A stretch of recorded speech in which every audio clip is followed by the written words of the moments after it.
কথা হল যে আমাৰ এই এফএস ৰোডৰ পৰা আমাৰ এই সুন্দৰী জোড়ালৈকে মুখিগাঁৱৰ মাজেদি ওলাই যোৱা যেটো ৰাস্তা এই ৰাস্তাটো আমাৰ হকিয়াছমৰ পৰা কোকৰাঝাৰলৈ যাবৰ কাৰণে বহুত এটা শৰ্টকাট ৰাস্তা অকল হকিয়াছমৰ পৰা মাত্ৰ নহয় কোকৰাঝাৰ গোসাইগাঁৱৰ মানে যেটো আমাৰ আহা যাওয়া কৰিবৰ কাৰণে আমি শৰ্টকাট ৰাস্তা যদি আজিৰ দিনটোত যদি ক'ব লগা হয় তেনেহ'লে সেই ৰাস্তাটোকে আমি ক'ব লাগিব আৰু এই দিশৰ পৰা চালে এই ৰাস্তাটো অত্যন্ত এটা মানে দৰকাৰী ৰাস্তা আৰু এই ৰাস্তাৰ কিন্তু অৱস্থা প্ৰথম যিদিনাখন মানে স্কিম আমাৰ ইয়াত পকীকৰণৰ কাৰণে বিটিসি গভৰ্ণমেণ্টৰ পৰা চেংচন দিয়া হৈছিল এই ৰাস্তাটো বনোৱা প্ৰায় ৩-৪ বছৰ হৈ গ'ল ইয়াৰ পিছতে ৰাস্তাৰ অৱস্থা একেবাৰে খুবেই বেয়া হৈছিল ভাঙি চিঙি সেইটো প্ৰায় একেবাৰে মেজৰ ডেমেজ হোৱাৰ কাৰণে মানুহবিলাকে অহা যোৱা কৰোঁতে যথেষ্ট অসুবিধা হৈছিল আৰু ময়ো সেই ৰাস্তাটো প্ৰায়ভাগে ব্যৱহাৰ কৰি থাকিব লগা হয় কোকৰাঝাৰ গোসাইগাঁও মোৰ সমষ্টিত ঘূৰিবলৈ হ'লে এই ৰাস্তাৰ মাজেদি মই অহা যোৱা কৰোঁ আৰু গোটেই অৱস্থাটো মই বুজি পাই এই ৰাস্তাৰ মেৰামতিৰ কাৰণে মই অসম চৰকাৰৰ ফালৰ পৰা এটা আঁচনি বিচাৰিলোঁ আৰু অসম চৰকাৰক মই ধন্যবাদ দিব লাগিব আমাৰ মুখ্যমন্ত্ৰী ডাঙৰীয়া দেৱে মোৰ অনুৰোধ মৰ্মে অসম চৰকাৰৰ মুখ্যমন্ত্ৰী মানে পথ নৱীকৰণ আঁচনিৰ অধীনত তেখেতে এই ৰাস্তাটো চেংচন দিছিলে আৰু এই ৰাস্তাৰ যেটো মেৰামতিৰ কাৰণে জনে কন্ট্ৰাক্টৰ হিচাপে কামটো পাইছে তেখেতে ইতিমধ্যে কামখিনি কৰি শেষ কৰি আমাৰ ৰাইজৰ হাতত গঠাই দিছে ডিপাৰ্টমেণ্টৰ হাতত গঠাই দিছে এইটোকে আজি মই ৰাইজৰ স্বাৰ্থত ৰাইজে ব্যৱহাৰ কৰিব পৰাকৈ নিয়ম অনুযায়ী এইটো ফিটা কাটি মুকলি কৰাৰ এটা কাৰ্যসূচী ল'লোঁ আৰু ইয়াৰ ৰাইজৰ সহযোগত আমাৰ প্ৰাইমাৰী BPFৰ সভাপতি আৰু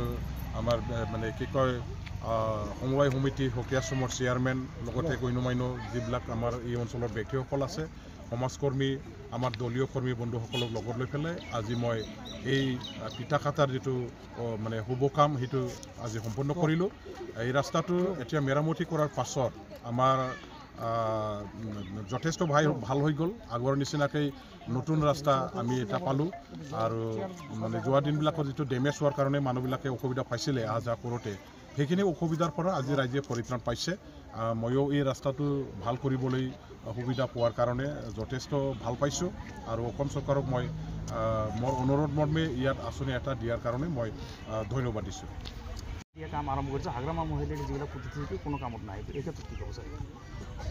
প্ৰথম কথা হ'ল মাটিৰ ম্যাদী পাট্টা দিয়াটো বিটিসি চৰকাৰৰ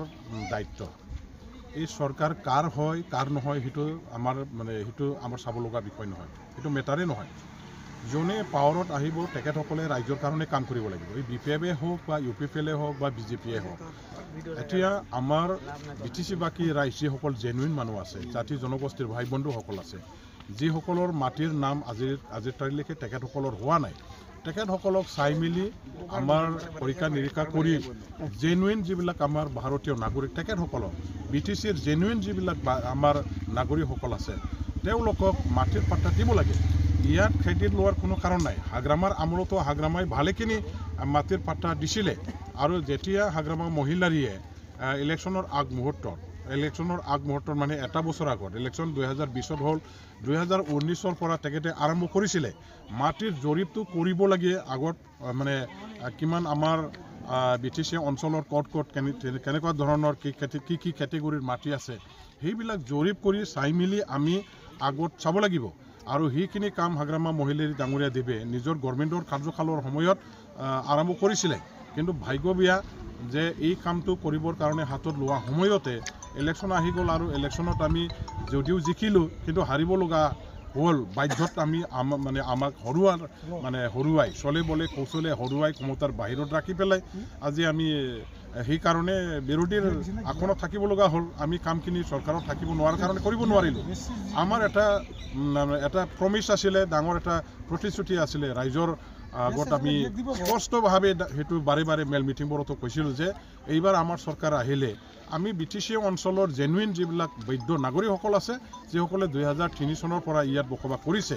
এই সকলক আমি মাটিৰ পাট্টা দিয়াৰ ব্যৱস্থা কৰিম এই হিন্দুৱে হওক মুছলমানেই হওক বড়োই হওক অনাবড়োই হওক য'ত নেকি মানুহবিলাকে কাছ মাটিত আছে তেখেতসকলকো মাটিৰ পাট্টা দিয়া হ'ব আমাৰ জলাশয়বিলাকত যিবিলাকে আছে তেখেতসকলকো দিয়া হ'ব। বিভিন্ন ধৰণৰ কেটেগৰীৰ মাটি আছে যিবিলাকত মানুহবিলাকে বসবাস কৰিছে কিন্তু মাটিৰ পট্টা পোৱা নাই। এইবিলাকৰ আমাৰ মানে সৰলীকৰণৰ এটা পদ্ধতিৰে মাটিৰ পট্টা দিয়াৰ ব্যৱস্থা BPF দলে আগ্ৰামা মহিলাই ডাঙৰীয়া দিবে চৰকাৰত আহিলে কৰা হ'ব বুলি ঘোষণা কৰিছিলে, কিন্তু চৰকাৰত আহিব নোৱাৰাৰ কাৰণে আমি সেইখিনি কৰিব নোৱাৰিলোঁ। এতিয়া আমি ৰাইজক দিয়া প্ৰতিশ্ৰুতি